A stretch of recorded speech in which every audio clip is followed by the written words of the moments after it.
Hello! In this video I will show you how to enable Google Assistant to work on lock screen on Redmi A3 Pro. So you have to start by opening your Google application, then click on your avatar, and now click on Settings.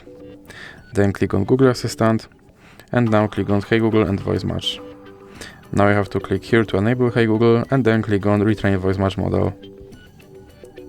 OK Google, what's the weather tomorrow? OK Google, set a timer for 5 minutes. Hey Google, make a call.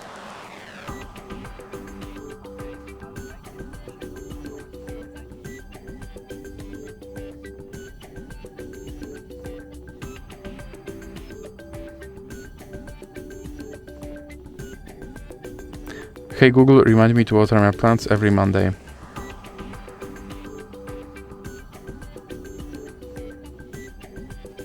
Then click next, and now you can go back and click on lock screen. Then click yes, I'm in, and make sure that the first option stays on. And now let's check if my Google Assistant will work on lock screen. OK Google. And as you can see, my Google Assistant now works on lock screen. So that's it for this video. If you liked it, please remember to leave a like and subscribe.